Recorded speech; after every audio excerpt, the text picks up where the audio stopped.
this time of year, you probably have a lot of different things in your garden coming off, and they may not be coming off in large enough quantities, or you may not be inclined to do some preservation with them as a form of canning or freezing. So I've got together a recipe today that involves a lot of different things that you may have now. And the nice thing about this recipe, which is tortilla soup, is that it is also something that you can make in the wintertime with preserved foods. So let's look and see what we've got here. This recipe is modified from one out of Better Homes and Gardens, and like many recipes for soups and salads, you have ingredients called for on the list, but if you don't have them or if you want to change them a little bit, feel free. You want to develop something that your family likes and not necessarily live by the rigid structure of what someone else liked or what they had available. So what we have in this one is 5½ cups of low sodium chicken broth. Now, I made my own. I cooked a chicken, I simmered a chicken long enough in the broth, and so I have the broth, skimmed the fat off it. You can also buy low sodium chicken broth. If you don't buy low sodium, you'll find that you have twice as much sodium in your recipe. So instead of around 900 milligrams of sodium per serving, you'll have around 1,800 milligrams. So it's worth cutting it down. Now also to that, we have 2 cups of chicken. Now, this, again, is something that you can either cook yourself. You can go to a deli and buy a chicken that's already roasted. You could use canned chicken or frozen chicken if you happen to have it. So this can become something that turns into something really fast at the end of a day. Now also with that, we have 3 cloves of garlic that are minced, 1 small onion or ½ a cup of onion, whichever you find that you've got available to you. Again, in some of these things you could use dehydrated or powdered. Now the original recipe called for canned tomatoes. Well, this time of year fresh tomatoes are available, and also salsa is something that people often like with something like a tortilla soup, because it's a Mexican or Tex-Mex item anyway. So what I've got here is a mix of half salsa and half diced tomatoes.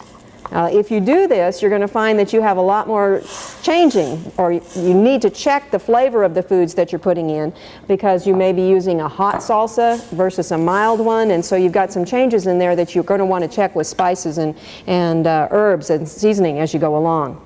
Now to this one I'm also adding some diced chilies. Now these are the canned ones, so this would be something that would be really easy to do in the winter time as far as having it readily available. However, if you don't have those, or at the summertime when you do have jalapenos available fresh, you can cut those up into small pieces and add those. You could use Anaheim chilies. If you don't like something really spicy, you could use bell peppers. Whatever you've got that works, whatever goes in there, you can make work.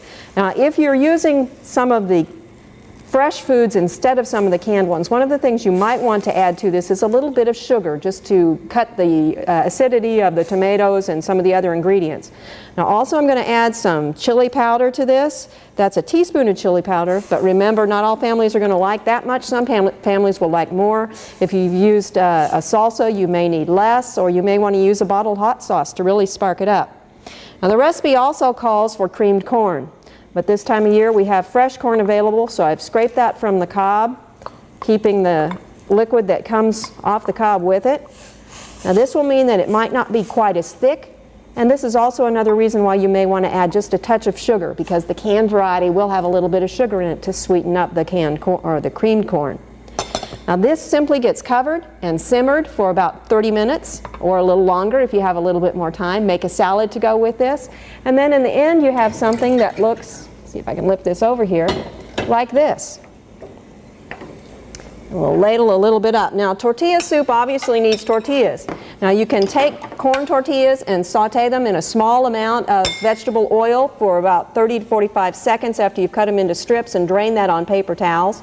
And that's one way to get the tortillas. Now doing that adds a fair amount of fat to it. If you don't want to add that fat back, what you can do instead is purchase baked tortillas, and that's what we've got here, and break those into small pieces and either put them on the bottom of the bowl and serve it over it, or you can put small amounts on the top so that you would have something similar to strips. You won't be able to get strips in the traditional way, but you'll be able to get something similar.